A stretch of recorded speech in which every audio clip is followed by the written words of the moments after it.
Ben ritrovati sulla Storia Nascosta. Oggi torneremo a fare un viaggio indietro nel tempo di circa 300.000 anni. Mi rivolgo inizialmente a te, donna, e ti chiedo di viaggiare insieme a me in quell'epoca e di iniziare ad immaginare una scena molto familiare. Immagina di avere un figlio, non oggi, nella preistoria. Immaginati questo scenario, è notte, fa freddo. Il fuoco è basso, il bambino piange, ma non piange perché ha paura, no, è ancora troppo piccolo, piange perché ha fame. E allora tu da brava mamma cosa fai? Lo stringi. Sai però che domani dovrai muoverti, dovrai camminare, dovrai cercare cibo e sai anche un'altra cosa fondamentale. Se rallenta il gruppo, diventa un problema. Ora questo nessuno lo dice ad alta voce, però lo sanno tutti. Ed è un principio fondamentale. Nella preistoria crescere un figlio non era amore e protezione, era una scelta rischiosa ogni singolo giorno. E allora adesso chiedo a tutti quanti voi, chiedo a te in particolar modo, se fossi nato lì, avresti davvero avuto il diritto di crescere? Nella preistoria la fame non era un'emergenza. Sappiamo bene che era lo sfondo costante. Un bambino piccolo mangiava ogni giorno risorse che il gruppo faceva fatica a trovare. Latte materno, senza ombra di dubbio. Però la mamma doveva mangiare. E se la mamma non mangiava, non produceva latte a sufficienza. Il latte quindi diminuiva. Questa era la prima difficoltà. La mancanza di cibo che generava il problema. Facciamo un esempio pratico. Un gruppo di 20 persone trova meno selvaggina del previsto durante quella battuta di caccia, allora si raziona tutto. Gli adulti provano a resistere, ma un neonato non può. Seconda difficoltà, il movimento continuo, il movimento costante. Molti gruppi, abbiamo visto che erano nomadi, camminavano spesso con carichi sulle spalle. Un bambino piccolo non cammina, va trasportato. Questo cosa fa? Rallenta tutti. Aumenta il rischio durante una fuga, oppure rende più difficile seguire una preda. E andiamo poi alla terza difficoltà, l'inevitabile, la malattia. All'epoca non esistevano cure, come le intendiamo noi oggi.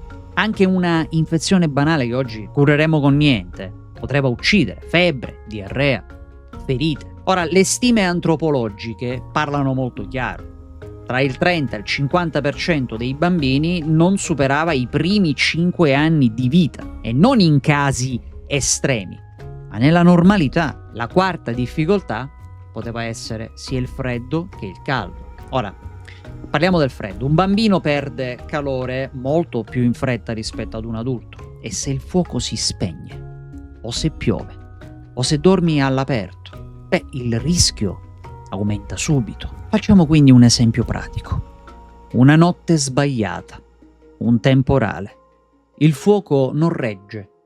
Al mattino il bambino non si sveglia. Questa era la vita quotidiana. Non erano tragedie isolate. Erano scelte continue tra sopravvivere oggi e provare a fare sopravvivere qualcuno domani. Però a questo punto viene spontaneo chiederselo. E me l'avete già chiesto in tanti. Come facevano davvero a crescere dei figli in quelle condizioni allora? Effettivamente fin qui abbiamo visto solamente degli ostacoli, abbiamo visto la fame, il freddo, le malattie, la morte. Tutto negativo. Ci dovrà essere qualcosa di positivo se sono arrivati fino ad oggi.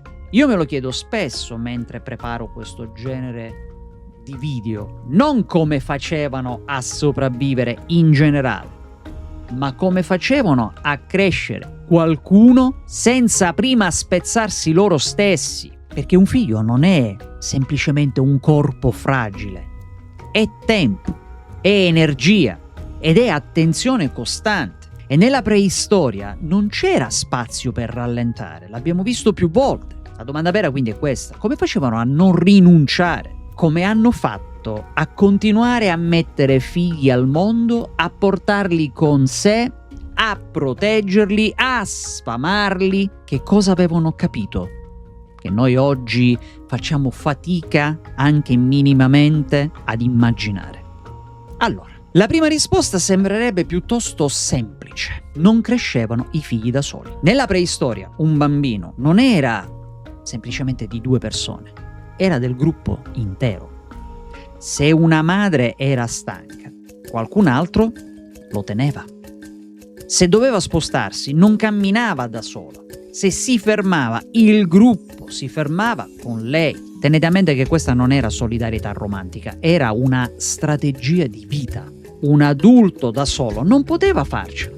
Il gruppo aveva molte speranze. Ora, i ruoli erano chiari. C'era chi cacciava, c'era chi raccoglieva, c'era chi controllava il fuoco e c'era chi controllava e stava vicino ai bambini. Un bambino piccolo non veniva lasciato al centro del campo per caso. Veniva messo dove c'era meno vento, quindi veniva più riparato. Veniva messo più vicino al fuoco in modo tale che si potesse scaldare, dove qualcuno lo vedeva soprattutto sempre.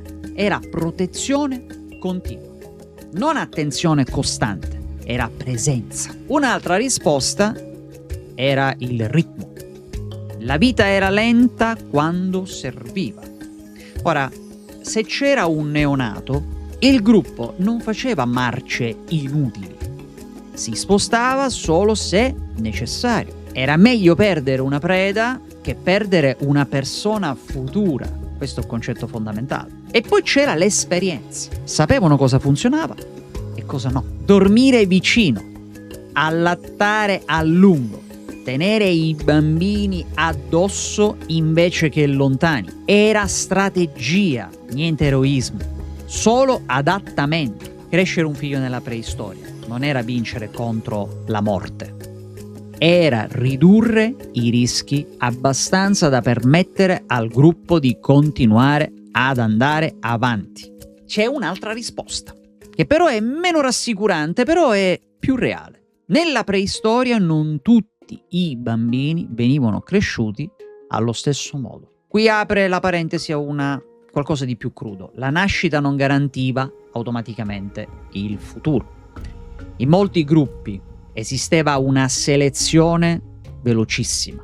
Non era scritta, ovviamente, non era dichiarata, ma era pratica. Immaginate, se un neonato nasceva troppo debole, oppure non succhiava il latte della mamma, se piangeva senza fermarsi, e se la madre quindi non riusciva a sfamarlo, il gruppo capiva molto presto che non ce l'avrebbe fatta. Questo purtroppo portava a delle decisioni molto dure. Non investire risorse che avrebbero messo in pericolo tutti. Non era però crudeltà, era calcolo. Un'altra strategia era per esempio il distanziamento delle nascite, non solo biologico, ma comportamentale. Andiamo a capire bene che cosa significa. Le madri allattavano a lungo, per anni. Questo riduceva naturalmente nuove gravidanze, meno bambini insieme, quindi meno bocche da sfamare nello stesso momento. Ora immaginatevi un'altra scena. Un bambino di 4 o 5 anni già non era più solo da proteggere. Questo bambino inizia ad essere utile, porta con sé piccoli oggetti, impara a stare fermo, ad osservare e soprattutto ad imitare. La crescita era molto rapida, non perché fosse forzata, ma perché era necessaria. Un bambino diventava utile molto presto e non per sfruttamento, ma per sopravvivenza di tutto il gruppo. E poi c'era anche un aspetto che oggi facciamo fatica ad accettare: la familiarità con la perdita. Era un qualcosa di normale. La morte infantile non era un evento raro, era conosciuta ed era considerata prevista. Questo però, attenzione, non li rendeva freddi, non eliminava il dolore, però cambiava un attimino le aspettative. Crescere figli nella preistoria significava vivere sapendo che non tutti sarebbero arrivati lontano, però bisognava continuare comunque. Ora, non hanno resistito perché erano più forti di noi e non perché fossero più duri, no, e nemmeno perché sentissero meno il dolore, no. La verità è che loro hanno resistito così a lungo perché hanno organizzato la loro vita intorno alla fragilità. Non hanno negato che i bambini fossero un rischio. Assolutamente no, lo sapevano perfettamente. Hanno condiviso il peso, hanno accettato che rallentare fosse necessario e anche, perché no, utile. Hanno costruito delle abitudini che proteggevano chi non poteva difendersi, e questo è un concetto meraviglioso se pensiamo che stiamo parlando di 300.000 anni fa. Quindi non hanno idealizzato l'infanzia, l'hanno presa per quello che era, ovvero una fase vulnerabile della vita, che andava gestita e non celebrata. Quindi crescere figli nella preistoria non era un atto eroico, era una strategia collettiva. Bene amici, giungiamo a conclusione di questo video che spero, come al solito, sia stato di vostro gradimento. Fatemelo sapere con un bel like e un bel pollice in su. Commentate, condividete e noi ci vediamo sicuramente al prossimo episodio. Ciao ciao!